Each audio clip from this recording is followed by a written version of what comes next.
ಎಲ್ಲ ನನ್ನ ಸಜ್ಜನ ಬಂಧುಗಳಿಗೆ ನಮಸ್ತೆ. ಎಲ್ಲ ಹೇಗಿದ್ದೀರಾ?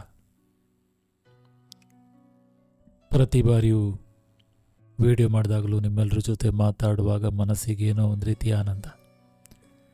ಕಾರಣ ಇಷ್ಟೇ, ಭಾವ ತುಂಬಿದ ಪದಗಳಿಗೆ ಜೀವ ತುಂಬುವಾಗ ನಿಮ್ಮೆಲ್ಲರ ಕಮೆಂಟ್ಗಳನ್ನು ನೋಡಿದಾಗ ಮನಸ್ಸಿಗೆ ಒಂದು ಆನಂದ. ನನ್ನ ಮಾತುಗಳಿಂದ ನೀವೆಲ್ಲರೂ ಬದಲಾಗ್ತಿದ್ದೀರಾ. ಈ ಮಾತುಗಳನ್ನು ಸಂಜೀವಿನಿಯಾಗಿ ನೀವೆಲ್ಲರೂ ಕೂಡ ತಗೋತಿದ್ದೀರಾ. ಒಂದಂತೂ ಸತ್ಯ, ನಾನು ಪ್ರತಿ ಬಾರಿ ಯೋಚಿಸಿದಾಗ ತುಂಬ ಜನರು ನನಗೆ ಕೇಳುವಂಥ ಪ್ರಶ್ನೆ, ನಮ್ಮವ್ರು ಯಾಕೆ ನಮಗೆ ಮೋಸ ಮಾಡ್ತಿದ್ದಾರೆ? ನಮ್ಮವ್ರು ಯಾಕೆ ನಮ್ಮ ನಂಬಿಕೆಯನ್ನು ಹಾಳು ಮಾಡ್ತಾ ಇದ್ದಾರೆ? ನಾವು ಯಾರನ್ನ ನಮ್ಮವರು ಅಂತ ಅಂದ್ಕೊಂಡಿರ್ತೀವಿ, ಅಂಥವರೇ ನಮ್ಮ ಭಾವನೆಗಳಿಗೆ ಮೋಸ ಮಾಡ್ತಾರೆ. ಇದಕ್ಕೆ ನೀವೇನು ಹೇಳ್ತೀರಾ ಅಂತ. ನಮ್ಮವರು ನಮ್ಮ ಭಾವನೆಗಳಿಗೆ ಮೋಸ ಮಾಡಿದಾಗ ಆ ವ್ಯಕ್ತಿಯನ್ನು ನಾವು ನಂಬೋದು ಶತಮೂರ್ಖತನ. ನಾವು ಹೇಗಂದ್ರೆ, ನಾವು ಯಾರನ್ನ ಪ್ರೀತಿಸ್ತೀವಿ, ನಮ್ಮನ್ನು ಯಾರು ಪ್ರೀತಿ ಮಾಡ್ತಾರೆ, ನಮ್ಮ ಪ್ರೀತಿಗೆ ಯಾರು ಬೆಲೆ ಕೊಡ್ತಾರೆ, ನಮ್ಮ ಭಾವನೆಗಳಿಗೆ ಯಾರು ಬೆಲೆ ಕೊಡ್ತಾರೆ, ಈ ವ್ಯಕ್ತಿ ನಮ್ಮ ಜೀವನವನ್ನು ಸುಂದರವಾಗಿ ರೂಪಿಸ್ತಾನೆ, ಅಂಥ ವ್ಯಕ್ತಿ ಜೊತೆ ನಾವು ಜೀವನವನ್ನು ಕಳೆಯಲ್ಲ. ಅಂಥ ವ್ಯಕ್ತಿಯ ಸ್ನೇಹವನ್ನು ನಾವು ಬಯಸೋದಿಲ್ಲ. ನಮ್ಗೆ ಯಾರು ನಮ್ಮ ನಂಬಿಕೆಯನ್ನು ಮೋಸ ಮಾಡ್ತಾರೆ, ಈ ವ್ಯಕ್ತಿಯನ್ನು ನೋಡಿದರೆ ನಮಗೆ ಗೊತ್ತಾಗುತ್ತೆ, ಈ ವ್ಯಕ್ತಿ ಯಾವತ್ತಾದರೂ ಒಂದು ದಿನ ನನ್ನ ನಂಬಿಕೆಗೆ ಮೋಸ ಮಾಡ್ತಾನೆ ಅಂತ. ಆದರೂ ಕೂಡ ಅದೇ ವ್ಯಕ್ತಿಯನ್ನು ನಂಬ್ತೀವಿ. ಕಾರಣ ಇಷ್ಟೇ, ಈ ಪ್ರಪಂಚದಲ್ಲಿ ಒಳ್ಳೆತನಕ್ಕೆ ಬೆಲೆ ಇಲ್ಲ. ಈ ಪ್ರಪಂಚದಲ್ಲಿ ಬೆಲೆ ಇರುವುದು ಮುಖಗಳನ್ನು ಹೊತ್ತ ಮುಖವಾಡಗಳಿಗೆ ಮಾತ್ರ. ಅಷ್ಟೇ. ನಾವು ಒಳ್ಳೆಯವರು ಅಂತ ನಮ್ಮನ್ನು ನಾವೇ ನಿರೂಪಿಸ್ಕೊಳ್ಳೋಕ್ಕಾಗೋದಿಲ್ಲ, ಅಥವಾ ಇನ್ನೊಂದು ವ್ಯಕ್ತಿ ಒಳ್ಳೆಯವನು ಅಂತ ನಾವು ಆ ಕ್ಷಣದಲ್ಲಿ ಹೇಳೋಕ್ಕಾಗೋದಿಲ್ಲ. ಒಂದಂತೂ ಸತ್ಯ ಬಂಧುಗಳೇ, ಇಲ್ಲಿ ಯಾರು ಕೂಡ ಯಾರ ಭಾವನೆಯನ್ನು ಕೂಡ ಮೋಸ ಮಾಡಬಾರ್ದು. ಯಾರ ಭಾವನೆಗಳ ಜೊತೆ ಆಟ ಆಡಬಾರ್ದು. ಯಾರಿಗೊತ್ತು ಸ್ವಾಮಿ, ನಾಳೆ ನಮ್ಮ ಜೀವನ ಏನಾಗ್ತದೆ ಅಂತ. ನಾಳೆ ನಮ್ಮ ಜೀವನ ಏನಾಗ್ತದೆ ಅಂತ ಬಲ್ಲವರು ಯಾರು? ಕೋಟಿ ಕೋಟಿ ಹಣ ಇದ್ರೇನು, ಮೈ ತುಂಬ ಬಂಗಾರ ಇದ್ರೇನು, ಓಡಾಡೋಕೆ ಕಾರು, ಇರೋಕೆ ಬಂಗಲೆ ಇದ್ರೆ ಏನು ಬಂತು ಪ್ರಯೋಜನ? ಮನಸ್ಸಿನಲ್ಲಿ, ನಮ್ಮ ಹೃದಯದಲ್ಲಿ ಭಾವನೆಗಳಿಲ್ಲ ಅಂದಮೇಲೆ, ಇನ್ನೊಬ್ಬರ ಭಾವನೆಗಳಿಗೆ ಬೆಲೆ ಕೊಡದಿರುವಂಥ ಕನಿಷ್ಠ ಜ್ಞಾನವೂ ಕೂಡ ನಮ್ಮನಿಲ್ಲ ಅಂದಮೇಲೆ ಆ ವ್ಯಕ್ತಿ ಬದುಕಿದ್ದು ಸತ್ತಂತೆ ಬಂಧುಗಳೇ. ಒಂದಂತೂ ಸತ್ಯ, ಕೋಟಿ ಕೋಟಿ ಹಣ ಇದ್ರೂ ಕೂಡ ಹೊಟ್ಟೆಗೆ ತಿನ್ನೋದು ಅನ್ನನೇ, ನೋಡಿ ತಿನ್ನೋಕ್ಕಾಗೋದಿಲ್ಲ. ನಾವು ಸತ್ತ ನಂತರ ಹೋಗೋದು, ಅಥವಾ ನಮ್ಮ ಸತ್ತ ನಂತರ ನಮ್ಮ ಹೆಣವನ್ನು ಸಾಗಿಸೋದು ಕೂಡ ಸ್ಮಶಾನಕ್ಕೆ ಹೊರತು ಬ್ಯಾಂಕಿಗಲ್ಲ. 5 ರೂಪಾಯಿ ಪೆನ್ನು ಕೂಡ 5 ಕೋಟಿ ಚೆಕ್ ಬರೆಯುವಂಥ ಯೋಗ್ಯತೆಯನ್ನು ಪಡೆದಿರುತ್ತೆ. ಯಾರನ್ನು ಕೂಡ ಕೇವಲವಾಗಿ ನೋಡಬೇಡಿ. ಯಾರು ನಮ್ಮನ್ನು ಪ್ರೀತಿಸ್ತಾರೆ, ಯಾರು ನಮ್ಮ ಭಾವನೆಗಳಿಗೆ ಬೆಲೆ ಕೊಡ್ತಾರೆ, ಅಬ್ಬಬ್ಬಾ ಈ ವ್ಯಕ್ತಿ ನನ್ನ ಜೀವನ ಜೊತೆಗಿರ್ತಾನೆ ಅಂತ ಅಂದ್ಕೊಂಡಿರ್ತಾರೆ, ಅಂಥ ವ್ಯಕ್ತಿಯನ್ನು ಪ್ರೀತಿಸಿ, ಅಂತಹ ವ್ಯಕ್ತಿಯ ಭಾವನೆಗಳಿಗೆ ಬೆಲೆ ಕೊಡಿ. ಆಗ ಮಾತ್ರ ಈ ಬದುಕಿಗೆ ಒಂದು ಅರ್ಥ ಇರುತ್ತೆ. ಸುಖ ಸುಮ್ಮನೆ ಯಾರು ನಮ್ಮನ್ನು ನಂಬೋದಿಲ್ಲ. ಅದೇ ವ್ಯಕ್ತಿಗೆ ನನ್ನನ್ನು ನಂಬುವಂತ ನಮ್ಮ ಸಮಯವನ್ನು ಹಾಳು ಮಾಡೋದಕ್ಕಿಂತ ನಮಗೆ ಯಾರು ಭಾವನೆಗಳಿಗೆ ಬೆಲೆ ಕೊಡ್ತಾರೆ, ನಮ್ಮನ್ನು ಯಾರು ಪ್ರೀತಿಸ್ತಾರೆ, ಅಂಥವರ ಭಾವನೆಗಳಿಗೆ ನಾವು ಬೆಲೆ ಕೊಡೋಣ ಬಂಧುಗಳೇ. ಇಲ್ಲಿ ಯಾರು ಒಳ್ಳೆಯವರು ಅಂತ ಕೇಳಿದರೆ ನಾನು ಪ್ರತಿ ಬಾರಿ ಹೇಳೋ ಮಾತಿಷ್ಟೆ, ಇಲ್ಲಿ ಒಳ್ಳೆಯವರಲ್ಲಿ ಒಳ್ಳೆಯವರನ್ನು ಹುಡುಕುವಂಥ ಕಾಲ ಇದು. ಕಾರಣ ಇಷ್ಟೇ, ಇಲ್ಲಿ ಯಾರೂ ಒಳ್ಳೆಯವರಿಲ್ಲ. ತಾಯಿ ಗರ್ಭದಲ್ಲಿ ಹುಟ್ಟಿದ್ದೇವೆ, ಭೂತಾಯಿ ಗರ್ಭದಲ್ಲಿ ಹೋಗ್ತೀವಿ. ಇರುವಷ್ಟು ದಿನ 4-6 ಜನರಿಗೆ ಒಳ್ಳೆಯದನ್ನು ಮಾಡಿದರೆ ಅದಕ್ಕಿಂತ ಸಂತೃಪ್ತವಾದ ಬದುಕು ಮತ್ತೊಂದಿಲ್ಲ. ಬದುಕಿದ್ದಷ್ಟು ದಿನ ಆತನ ಕೈ ಕುಲುಕುವುದೇ ಪುಣ್ಯ ಎಂದು ಭಾವಿಸಿದ ಜನ ಆತ ಸತ್ತ ನಂತರ ಹೆಣ ಮುಟ್ಟಿದೆ ಎಂದು ಸ್ನಾನ ಮಾಡ್ತಾರಂತೆ. ಜೀವನ ಇಷ್ಟೇ. ಇದ್ದಷ್ಟು ದಿನ ಮರ್ಯಾದೆ ಕೊಡ್ತಾರೆ, ಸತ್ತ ನಂತರ ಹೆಣ ಅಂತ ಕರೀತಾರೆ. ಅದಕ್ಕೆ ಹೇಳೋದು, ಜೀವನದಲ್ಲಿ ಸ್ವಲ್ಪ ಆದರೂ ದಾನ ಧರ್ಮ ಇರಲಿ. ಯಾಕಂದ್ರೆ ಶವದ ಮೇಲೆ ಹೊದಿಸುವ ಬಟ್ಟೆಗೂ ಜೇಬಿರಲ್ಲ. ಎಷ್ಟು ಕೋಟಿ ಹಣವಿದ್ದರೇನ್ರಯ್ಯ, ದೇವರು ಕೊಟ್ಟಿರೋ ಆಯುಷ್ಯ ಮೀರಿ ಒಂದು ಕ್ಷಣವೂ ಹೆಚ್ಚಿಗೆ ಬದುಕೋಕ್ಕಾಗೋದಿಲ್ಲ. ನಾನು ನನ್ನದೆನ್ನುವ ಅಹಂಕಾರ ಬೇಡ. ತುಂಬ ಜನ ತುಂಬ ಮೆರೆದಾಡ್ಬಿಡ್ತಾರೆ, ತುಂಬ ಮೆರಿತಾರೆ. ಅರೆ ನಾನಿಲ್ಲಾಂದ್ರೆ ಏನೂ ಆಗಲ್ಲ, ನಾನಿಲ್ಲಾಂದ್ರೆ ಈ ಪ್ರಪಂಚ ನಡೆಯಲ್ಲ ಅಂತ ಅಂದ್ಕೊಳ್ತಾರೆ. ಒಂದೊಂದು ಸತ್ಯ, ನೀವು ಬರೋಕ್ಕಿಂತ ಮುಂಚೆನೂ ಅಥವಾ ನೀವು ಹೋದ್ಮೇಲೂ ಕೂಡ ಈ ಪ್ರಪಂಚ ಯಥಾಸ್ಥಿತಿಯಲ್ಲಿ ನಡೆಯುತ್ತೆ. ಜನಿಸಿದಾಗಲೂ ಎತ್ತಬೇಕು ನಿನ್ನ, ಮರಣ ಹೊಂದಿದಾಗಲೂ ಎತ್ತಬೇಕು ನಿನ್ನ. ಇದಿಷ್ಟು ಮಧ್ಯೆ, ಇವೆರಡುಗಳ ಮಧ್ಯೆ ನೀ ನಡೆದಾಡ್ತೀಯನ್ನೋ ಅಹಂಕಾರ ಮಾಡಬೇಡ ಮನುಜ. ಕೊನೆಗೆ ನಮ್ಮನ್ನ ಉಳೋದು 6-3 ಅಡಿ ಜಾಗದಲ್ಲೇ. ಯಾರ ಭಾವನೆಗಳ ಜೊತೆ ಆಟ ಆಡಬೇಡಿ. ಇದ್ದಾಗ ಅಹಂಕಾರ ತೋರಿಸಬೇಡಿ, ಬಿದ್ದಾಗ ಯಾರೂ ಬರೋದಿಲ್ಲ. ನಿಮ್ಮಲ್ಲಿ ಎಷ್ಟೇ ಒಳ್ಳೆತನ ಇದ್ರೂ ಕೂಡ ನಿಮ್ಮನ್ನ ಕೈ ತೋರಿಸುವಂತ ಮಾತಾಡುವಂತ ಜನರಿದ್ದಾರೆ. ಅಂತಹ ಸಂದರ್ಭದಲ್ಲೂ ಕೂಡ ನೀವು ಇದ್ದಾಗ ಮೆರಿಬೇಡಿ. ಮನುಷ್ಯ ನಾವು ಹೇಗೆ ಬದುಕ್ತೀವಿ ಅನ್ನೋದು ನಮ್ಮ ಭಾವನೆಗಳನ್ನು ಅರ್ಥ ಮಾಡಿಕೊಳ್ಳುತ್ತೆ. ನಾವು ಹೇಗೆ ಬದುಕ್ತೀವಿ ಅನ್ನೋದು ಸಮಾಜ ನಮ್ಮನ್ನ ಕಂಡುಹಿಡಿತದೆ. ಹೇಗೆ ಬದುಕ್ತೀವಿ ಅನ್ನೋದು ಸಮಾಜ ನಮ್ಮನ್ನ ಗುರುತಿಸುತ್ತೆ. ಆ ರೀತಿ ಬದುಕಬೇಕು ಬಂಧುಗಳೇ. ಪ್ರತಿ ಬಾರಿ ಹೇಳ್ತಾ ಇರ್ತೀನಲ್ವ ನಾವು ಸತ್ತ ನಂತರವೂ ಕೂಡ ಒಂದಿಷ್ಟು ಜನರ ನಾಲಿಗೆಯಲ್ಲಿ ನಮ್ಮ ಹೆಸರುಗಳು ನಲಿದಾಡ್ತಿರ್ಬೇಕು. ಅಂಥ ಹೆಸರನ್ನ ಬದುಕೋಣ, ಅಂಥ ಸಾರ್ಥಕತೆಯ ಜೀವನವನ್ನ ಮೆರೆಯೋಣ. ಇದ್ದಾಗ ತಂದೆ ತಾಯಿಯ ಭಾವನೆಗಳಿಗೆ ಬೆಲೆ ಕೊಡಿ, ಇದ್ದಾಗ ಕಡೆಗಣಿಸಿ ಸತ್ತಾಗ ಹತ್ತಾರೆ ಮತ್ತೆ ಬರುವರ ಹೆತ್ತವರು ಅಲ್ವಾ. ಇಲ್ಲಿ ಬೇಕಾಗಿರೋದು ಮಾನವೀಯತೆ, ಇಲ್ಲಿ ಬೇಕಾಗಿರೋದು ಮಾನವೀಯ ಮೌಲ್ಯಗಳು. ಪ್ರತಿಯೊಬ್ಬರ ಭಾವನೆಗಳಿಗೂ ಕೂಡ ಬೆಲೆ ಕೊಡುವುದು ನಿಜವಾದ ಮಾನವೀಯತೆ. ಎಲ್ಲರ ಭಾವನೆಗಳು ಕೂಡ ಪ್ರೀತಿಸೋದು ನಿಜವಾದ ಮಾನವೀಯತೆ. ನಮ್ಮನ್ನ ದ್ವೇಷ ಮಾಡೋರನ್ನು ಕೂಡ ಪ್ರೀತಿಸೋದು ನಿಜವಾದ ಮಾನವೀಯತೆ. ಯಾರೋ ವ್ಯಕ್ತಿ ನಮ್ಮನ್ನು ದ್ವೇಷಿಸ್ತಾ ಇದ್ದಾನೆ ಅಂದ್ಕೊಳ್ಳೆ, ಆ ವ್ಯಕ್ತಿಯನ್ನ ದ್ವೇಷಿಸಿದ್ರೆ ನಮ್ಗೇನ್ ಸಿಗುತ್ತೆ? ಆತನಿಗೂ ನಮಗೂ ಏನ್ ಬಂತು ಸ್ವಾಮಿ ವ್ಯತ್ಯಾಸ? ಅವನಿಗೂ ನಮ್ಗೇನ್ ವ್ಯತ್ಯಾಸ? ಯಾವುದೋ ವ್ಯಕ್ತಿ ನಮ್ಮ ಬಗ್ಗೆ ಮಾತಾಡ್ತಿದ್ದಾನೆ, ಮಾತಾಡ್ಲಿ ಬಿಡಿ ಸ್ವಾಮಿ, ಮಾತಾಡ್ಲಿ. ಯಾವುದಾದ್ರೂ ವ್ಯಕ್ತಿ ನಮ್ಮ ಬಗ್ಗೆ ಮಾತಾಡ್ತಿದ್ದಾನಂದ್ರೆ ಒಂದು ಸತ್ಯ, ನಮ್ಮಲ್ಲಿ ಸಾಧಿಸುವ ಕಿಚ್ಚಿದೆ, ಅಥವಾ ಆತನಿಂದ ನಾವು ಏನೋ ಬೆಳೆದು ಬಿಡ್ತೀವಿ ಅನ್ನೋ ಭಯ ಆತನಿಗಿರುತ್ತೆ. ಸುಖ ಸುಮ್ಮನೆ ಇಲ್ಲಿ ಯಾರೂ ಮಾತಾಡಲ್ಲ ಸ್ವಾಮಿ. ಹಿಂದೆಯಿಂದ ಮಾತಾಡೋರ ಬಗ್ಗೆ ಯೋಚನೆ ಮಾಡಿ ನಿಮ್ಮ ಅಮೂಲ್ಯವಾದ ಜೀವನವನ್ನ ಯಾಕೆ ಹಾಳು ಮಾಡ್ಕೋತೀರ ಸ್ವಾಮಿ? ಯಾಕೆ? ಮಾತಾಡೋರು ಯಾವತ್ತಿದ್ರೂ ಕಾಲ ಕೆಳಗೆ ಇರ್ತಾರೆ ವಿನಃ ದೇವಸ್ಥಾನದ ಕಳಶವಾಗ್ಲಿಕ್ಕೆ ಯಾವತ್ತೂ ಸಾಧ್ಯವಿಲ್ಲ. ನಿಮ್ಮ ಜೀವನ ಏನಂತ ನೀವು ರೂಪಿಸಿ. ಅರೆ ನನಗೆ ನೆಮ್ಮದಿಲ್ಲ, ಏನ್ ಮಾಡು ಸ್ವಾಮಿ, ನನಗೆ ನೆಮ್ಮದಿಲ್ಲ ಈ ಜೀವನದಲ್ಲಿ. ಕಾರಣ ಇಷ್ಟೆ, ಆತ ಬೈಕ್ ತಕೊಂಡ, ಆತನ ಮನೆಯಲ್ಲಿ ಕಾರಿದೆ, ಅವಳು ಮೈ ತುಂಬ ಬಂಗಾರ ಇದೆ, ಅಲ್ಲಿ ನೋಡ್ರಿ ಅವ್ರ ಮನೆ ನೋಡಿ, ನಮ್ಮ ಮನೆ ನೋಡಿ, ಅರಮನೆ ಕಟ್ಕೊಂಡಿದ್ದಾರೆ, ಡಬಲ್ ಫ್ಲೋರ್ ಮನೆ. ನಮ್ದೇನಿದೆ? ತಿನ್ನೋಕೆ ಒಂದು ಹೊತ್ತು ಊಟ ಇದೆ ಸಾನೆ. ರಾತ್ರಿ ಮಲಗಿದಾಗ ಅದ್ಭುತವಾದಂಥ ನಿದ್ದೆ ಬರುತ್ತೆ ತಾನೆ. ಮತ್ತ್ಯಾಕೆ ಬೇಕು ಸ್ವಾಮಿ? ಹಾಗಂತ ಹಣ ಮಾಡೋದು, ಆಸ್ತಿ ಮಾಡೋದು, ಆಭರಣಗಳನ್ನು ಧರಿಸೋದು, ಕಾರ್ ತಗೊಳ್ಳೋದು, ಬೈಕ್ ತಗೊಳ್ಳೋದು ತಪ್ಪಲ್ಲ. ಆಸೆ ಇರಬೇಕು ಮನುಷ್ಯನಿಗೆ. ಬಟ್ ಆದರೆ ಇನ್ನೊಬ್ಬರ ಖುಷಿಯನ್ನು ನೋಡಿ ನಾವು ಅಸೂಯೆ ಪಡೋದಿದೆಯಲ್ಲ, ಅದು ಮಹಾಪಾಪ ಬಂಧುಗಳೇ. ನಮ್ಮ ಮೈ ತುಂಬ ಅಹಂ, ಮತ್ಸರ, ಹೊಟ್ಟೆ ಕಿಚ್ಚು ಇದೆಲ್ಲವನ್ನ ಹೊತ್ತುಕೊಂಡು ಪವಿತ್ರವಾದ ತೀರ್ಥ ಸ್ನಾನ ಮಾಡಿದರೂ ಕೂಡ ನಮ್ಮ ಮೈ ಮೇಲಿರುವಂಥ ಕೊಳೆ ಹೋಗ್ಬೋದೇ ಹೊರತು ನಮ್ಮ ಶರೀರದ ಒಳಗಿರುವಂಥ ಈ ಕಲ್ಮಶಗಳಿದೆಯಲ್ಲ, ಈ ಹೊಟ್ಟೆ ಕಿಚ್ಚು, ಇನ್ನೊಬ್ಬರನ್ನು ನೋಡಿದರೆ ನಮಗಾಗೋದಿಲ್ಲ. ಸಿಟ್ಟು, ಮತ್ಸರ ಇದ್ಯಾವುದಕ್ಕೂ ಮದ್ದಿಲ್ಲ ಸ್ವಾಮಿ, ಇದ್ಯಾವುದಕ್ಕೂ ಮದ್ದಿಲ್ಲ. ವೈದ್ಯರ ಬಳಿಯೂ ಕೂಡ ಸಿಗದಂಥ ಔಷಧಿ, ಈ ಪ್ರಪಂಚದಲ್ಲಿ ಯಾರೂ ಕೂಡ ಕೊಡದಿರುವಂಥ ಔಷಧಿ, ನಮ್ಮಲ್ಲೇ ಇರುವಂಥ ಔಷಧಿ ಯಾವ್ದು ಕೇಳಿದರೆ ಮುಖದ ಮೇಲಿರುವಂಥ ನಗು.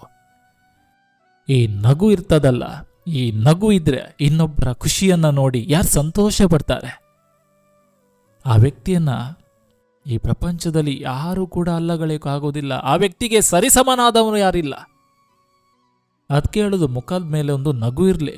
ಆ ನಗು ಹೇಗಿರ್ಬೇಕಂದ್ರೆ ಬರೀ ನಮ್ಮ ಖುಷಿಯನ್ನು ನಾವು ನೋಡಿ ನಗೋದಲ್ಲ, ಇನ್ನೊಬ್ಬರ ಖುಷಿಯನ್ನು ನೋಡಿ ನಾವು ನಕ್ಕಿದ್ರೆ ಸಾಕು, ಸಾಕು ಬಂಧುಗಳೇ. ಕಾರಣ ಇಷ್ಟೇ, ಎಲ್ರಿಗೂ ಕೂಡ ಒಳ್ಳೆಯದನ್ನು ಬಯಸುವಂಥ, ಎಲ್ರಿಗೂ ಕೂಡ ಒಳ್ಳೆಯದನ್ನು ಹಾರೈಸುವಂಥ ವ್ಯಕ್ತಿತ್ವ ನಿಮ್ಮದಾದರೆ ನಿಮ್ಮ ಮನಸ್ಸಿನಲ್ಲಿ, ನಿಮ್ಮ ಶರೀರದಲ್ಲಿ ಭಗವಂತ ನೆಲೆಸ್ತಾನೆ.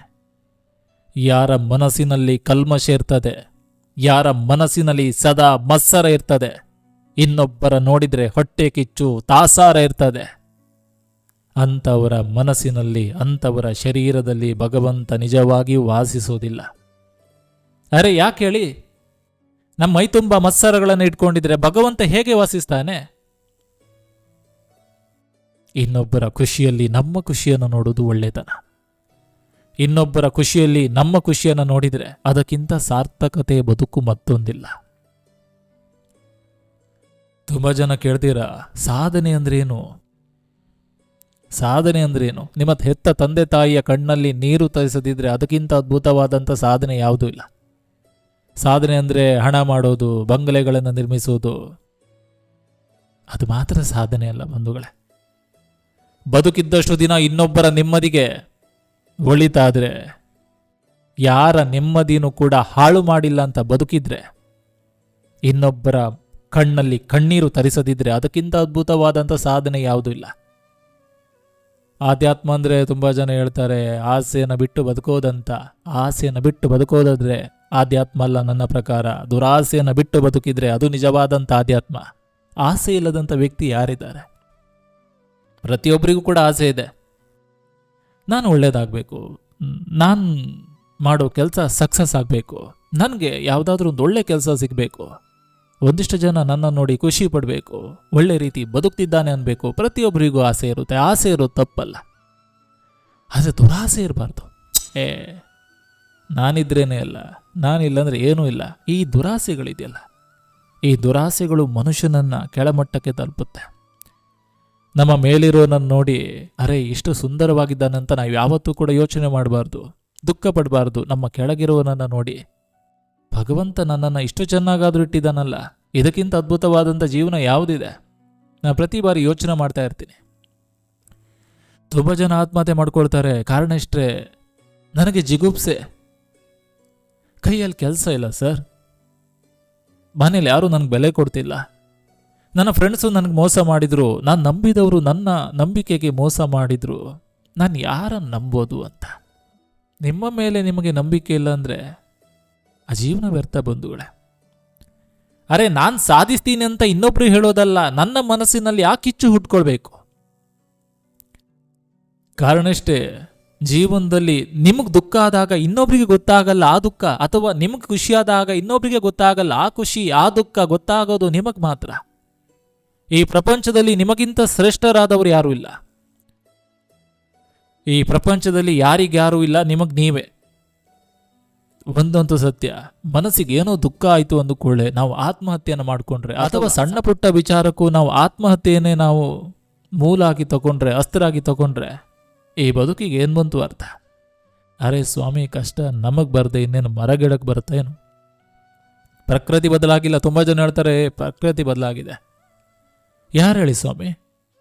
ಮಾವಿನ ಹಣ್ಣಿನ ರುಚಿ ಬದಲಾಗಿಲ್ಲ, ಎಲೆಗಳ ಬಣ್ಣ ಬದಲಾಗಿಲ್ಲ, ಮೆಣಸಿನ ಖಾರದ ರುಚಿ ಬದಲಾಗಿಲ್ಲ. ಬದಲಾಗಿರೋದೇನು? ಮನುಷ್ಯನ ನಿಜವಾದ ಮಾನವೀಯತೆ. ಮನುಷ್ಯನ ನಿಜವಾದ ಮಾನವೀಯತೆ ಕಣ್ಮರೆಯಾಗಿದೆ. ಅಲ್ಲೋ ಅಪರೂಪಕ್ಕೆ ಒಂದೋ ಎರಡೋ ಸಿಗುತ್ತೆ ಅಷ್ಟೆ. ಕೆಲವರಿಗೆ ನಾನು ಈ ಮಾತುಗಳನ್ನು ಹೇಳಿದಾಗ, ಅರೆ ಸ್ವಾಮಿ ನಾನು ಸರಿ ಇದ್ದೀನಿ, ಯಾಕೆ ನೀವು ನನಗೆ ಹೀಗೆ ಹೇಳ್ತಿದ್ದೀರಂತಾರೆ. ನಾನು ಸರಿ ಇದ್ದೀನಿ. ನೀವು ಸರಿ ಇದ್ದೀರಿ ತಾನೆ, ಸಾಕು, ಇನ್ನೊಬ್ರು ಸರಿಯಾಗಲಿ. ನನಗೆ ನೆಮ್ಮದಿಲ್ಲ, ಒಪ್ಕೋತೀನಿ. ನನಗೆ ನೆಮ್ಮದಿಲ್ಲ. ಯಾವ ರೀತಿ ನೆಮ್ಮದಿ ಇಲ್ಲ ಹೇಳಿ? ಇನ್ನೊಬ್ಬರನ್ನ ನೋಡಿ ಹೊಟ್ಟೆ ಕಿಚ್ಚು ಪಡುವಂಥ ನೆಮ್ಮದಿ ಅಲ್ಲ ನಂದು. ಅರೆ ನನ್ನ ಮಾತುಗಳನ್ನು ಇನ್ನಷ್ಟು ಜನರಿಗೆ ತಲುಪಿಸ್ಬೇಕಲ್ಲ. ನಾನು ಮಾಡ್ತಿರುವಂಥ ವಿಡಿಯೋ ಇನ್ನಷ್ಟು ಜನರಿಗೆ ತಲುಪಬೇಕಲ್ಲ.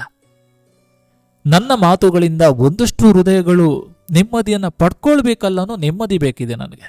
ಇನ್ನಷ್ಟು ನೆಮ್ಮದಿ ಬದಲಾಗಬೇಕು, ಒಂದಷ್ಟು ಜನ ಬದಲಾಗಬೇಕು. ಕಾರಣ ಇಷ್ಟೇ, ನನಗೇನು ಸಿಗ್ತದೋ ಇಲ್ಲವೋ ಗೊತ್ತಿಲ್ಲ.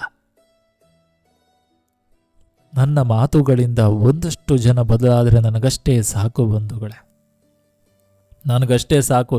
ನಾನು ಹೇಳ್ತೀನಿ ಕೇಳಿ.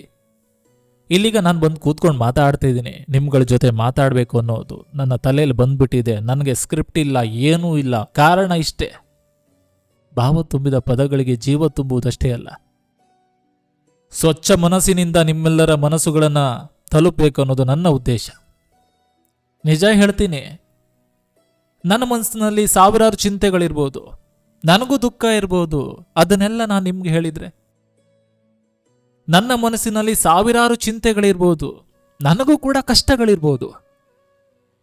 ಅದಲ್ಲ ಸ್ವಾಮಿ, ನನ್ನ ಕಷ್ಟಗಳನ್ನು ಹೇಳ್ತಾ ಇದ್ರೆ ಜನ ಹೇಗೆ ಬದಲಾಗ್ತಾರೆ? ಜನರ ಕಷ್ಟಗಳಿಗೆ ನಾನು ಧ್ವನಿಯಾದ್ರೆ, ಜನರ ಕಷ್ಟಗಳಿಗೆ ನಾನು ಧ್ವನಿಯಾದ್ರೆ ಅದು ನಿಜವಾದ ಮಾನವೀಯತೆ. ಸಜ್ಜನ ಬಂಧುಗಳಿಗೆ ಈ ಧ್ವನಿಯಿಂದ ಶಕ್ತಿ ಇದೆ ಅನ್ನೋದಾದ್ರೆ, ಸಜ್ಜನ ಬಂಧುಗಳಿಗೆ ಈ ಮಾತುಗಳು ಸಂಜೀವಿನಿ ಆಗೋದಾದ್ರೆ ನನಗದೇ ನೆಮ್ಮದಿ. ನಾನು ನಿಮ್ಮ ಹತ್ರ ಏನೂ ಕೇಳಲ್ಲ, ನಿಮ್ಮ ಹತ್ರ ಏನೇನೂ ಕೇಳಲ್ಲ. ಯಾರಾದರೂ ದುಡುಕಿ ಜೀವವನ್ನು ಕಳೆದುಕೊಳ್ಳೋಕ್ಕಿಂತ ಮುಂಚೆ ನನ್ನ ಮಾತುಗಳನ್ನು ಕೇಳಿ ಬದಲಾಗಿ ಅಷ್ಟೆ. ಬದಲಾಗಲೇಬೇಕು ಅನ್ನೋದಲ್ಲ, ಬದಲಾಗಿ. ಖುಷಿಯಲ್ಲಿದ್ದವರಿಗೂ ಕೂಡ ಏನೋ ಒಂದು ಸಾಧಿಸುವಂಥ ಮಾತುಗಳನ್ನಾಡ್ತೀನಿ. ಕಾರಣ ಇಷ್ಟೇ, ಒಳ್ಳೆ ಮಾತುಗಳನ್ನಾಡಬೇಕು ಸ್ವಾಮಿ. ಒಳ್ಳೆ ಮಾತುಗಳನ್ನಾಡಿದರೆ ಅದಕ್ಕಿಂತ ಸೌಭಾಗ್ಯ, ಅದಕ್ಕಿಂತ ಅದೃಷ್ಟವಾದಂಥ ಜೀವನ ಮತ್ತೊಂದಿಲ್ಲ. ನಾನು ರಾತ್ರಿ ಮಲಗುವಾಗ ನೆಮ್ಮದಿಯಿಂದ ಮಲಗ್ತೀನಿ. ಕಾರಣ ಇಷ್ಟೇ, ಒಳ್ಳೆ ಮಾತುಗಳನ್ನು ಆಡ್ತೀನಿ ಅನ್ನೋದು. ನನ್ನ ಮಾತುಗಳಿಂದ ನೀವೆಲ್ಲರೂ ಬದಲಾಗಬೇಕು ಅನ್ನೋದು ನನಗಷ್ಟೇ. ಪ್ರತಿಯೊಬ್ಬರಿಗೂ ಕೂಡ ನಿಮ್ಮ ದುಃಖ ಆದಾಗ ನಾನು ಹೇಳೋದಷ್ಟೇ, ಪ್ರತಿ ವಿಡಿಯೋದಲ್ಲಿ ನಾನು ಹೇಳ್ತೀನಿ, ನನ್ನ ವಾಹಿನಿ ನಿಮಗಾಗಿ ತೆರೆದಿದೆ. ಪ್ರತಿ ಬಾರಿಯೂ ಏನು ಅನಿಸುತ್ತೆ ನಿಮ್ಮ ಕಮೆಂಟನ್ನು ತಿಳಿಸಿ, ನಿಮ್ಮ ಮನದ ನೋವನ್ನು ತಿಳಿಸಿ, ನಾನು ಅದಕ್ಕೆ ಸಂಜೀವಿನಿ ಆಗ್ತೀನಿ. ಭಗವಂತ ಈ ಅದ್ಭುತವಾದಂಥ ದಾರಿ ಕೊಟ್ಟಿದ್ದ ನನ್ನ ಮೇಲೆ, ಅದನ್ನು ರೂಪಿಸ್ಕೊಳ್ಳೋದು ನನ್ನ ಕರ್ತವ್ಯ ಸ್ವಾಮಿ, ನನ್ನ ಕರ್ತವ್ಯ. ಖುಷಿಯಿಂದ ಮಾತಾಡಬೇಕು, ಇನ್ನೊಬ್ಬರಿಗೆ ಒಳ್ಳೆಯದನ್ನು ಹರಸುವಂಥ ಭಾವನೆ ನಮ್ಮದಾಗಿರಬೇಕು. ಅದಕ್ಕಿಂತ ಸೌಭಾಗ್ಯ ಮತ್ತೊಂದಿಲ್ಲ ಬಂಧುಗಳೇ. ಯಾರೋ ನಿಮ್ಮ ಬಗ್ಗೆ ಮಾತಾಡ್ತಿದ್ದಾರೆ, ಆಯ್ತು ಮಾತಾಡಲಿ. ನಿನ್ನ ಕೈಯಲ್ಲಿ ಏನೂ ಮಾಡಲಿಕ್ಕಾಗಲ್ಲ, ಪರವಾಗಿಲ್ಲ. ಈ ಭೂಮಿ ಮೇಲೆ ಬದುಕಿದೆ ನೀನು ವ್ಯರ್ಥ, ಸರಿ, ನಾನು ಯಾಕೆ ಸಿಟ್ಟು ಮಾಡ್ಕೋಬೇಕು? ಆ ವ್ಯಕ್ತಿ ನೀನು ಹುಟ್ಟಿದ್ದೇ ವೇಸ್ಟ್, ನೀನು ಈ ಪ್ರಪಂಚಕ್ಕೆ ವೇಸ್ಟ್ ಬಾಡಿ ಅಂತ ಹೇಳಿದ ಕೂಡಲೇ ನಾನು ವೇಸ್ಟ್ ಬಾಡಿ ಆಗಿಬಿಡ್ತೀನ? ಇಲ್ಲ ತಾನೆ? ಅಥವಾ ನೀ ಶ್ರೀಮಂತ ಅಂತ ಹೇಳಿದ ಕೂಡಲೇ ನನ್ನ ಕೈ ತುಂಬ ಹಣ ಬಂದುಬಿಡುತ್ತಾ? ಇಲ್ಲ ತಾನೆ? ಯಾವುದೇ ವ್ಯಕ್ತಿ ಪಾಸಿಟಿವ್ ಆಗಿ ಹೇಳಿದ್ದನ್ನು ತಗೊಳ್ತೀವಿ ಅಂದಮೇಲೆ ಆ ವ್ಯಕ್ತಿ ನೆಗೆಟಿವ್ ಆಗಿ ಹೇಳಿದ್ದನ್ನು ಕೂಡ ನಾವು ತಗೋಬೇಕು. ಇರಲಿ, ಪರವಾಗಿಲ್ಲ. ಅರೆ, ನನ್ನ ಮಾತುಗಳನ್ನು ಕೇಳಿ ಒಂದಿಷ್ಟು ಜನ ಬದಲಾಗ್ತೀನಿ ಅಂದರೆ ಖುಷಿ. ನಾನು ನಿಮ್ಮ ಮಾತುಗಳನ್ನು ಕೇಳೋಕ್ಕಾಗೋದಿಲ್ರಿ, ನಾನು ಇರೋದೇ ಹೀಗೆ, ಪರವಾಗಿಲ್ಲ. ಕಾರಣ ಇಷ್ಟೇ, ನನ್ನ ಮಾತುಗಳು ಆ ವ್ಯಕ್ತಿಗೆ ಇಷ್ಟವಾಗಿಲ್ಲ ಅಷ್ಟೇ. ಒಳ್ಳೆಯದನ್ನು ತಗೊಳ್ತೀವಿ ಅಂದಮೇಲೆ ಕೆಟ್ಟದನ್ನು ತೆಗೆದುಕೊಳ್ಳುವಂಥ ಅಭ್ಯಾಸ ನಮಗಿರಬೇಕು. ಎಲ್ಲವನ್ನ ಸ್ವೀಕರಿಸಬೇಕು ಬಂಧುಗಳೇ. ಜವರಾಯ ಬಂದು ಮನೆಕದ ತಟ್ಟಿದಾಗ ನಾವೆಲ್ಲರೂ ನಮ್ಮ ಋಣ ಮುಗಿಸಿ ಹೊರಡಲೇಬೇಕು. 3 ದಿನದ ಈ ಬಾಳಿನಲ್ಲಿ ಇನ್ನೊಬ್ಬರಿಗೆ ಒಳ್ಳೆಯದನ್ನೇ ಬಯಸೋಣ.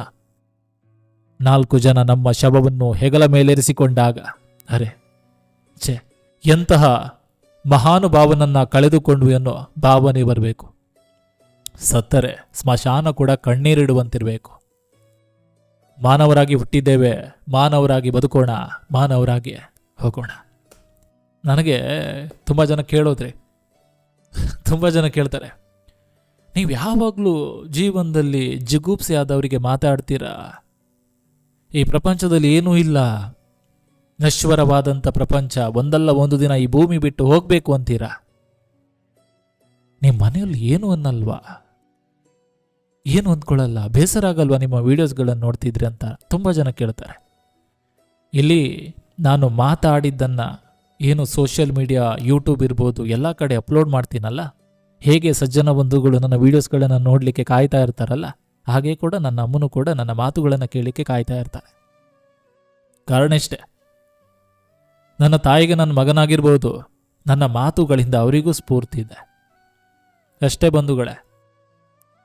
ಏನು ಮಾತಾಡ್ತೀವಿ, ಹೇಗೆ ಮಾತಾಡ್ತೀವಿ, ಎಲ್ಲಿ ಮಾತಾಡ್ತೀವಿ, ಯಾವ ಧ್ವನಿಯಲ್ಲಿ ಮಾತಾಡ್ತೀವಿ ಅನ್ನೋದು ಬಹಳ ಮುಖ್ಯವಾಗಿರುತ್ತೆ.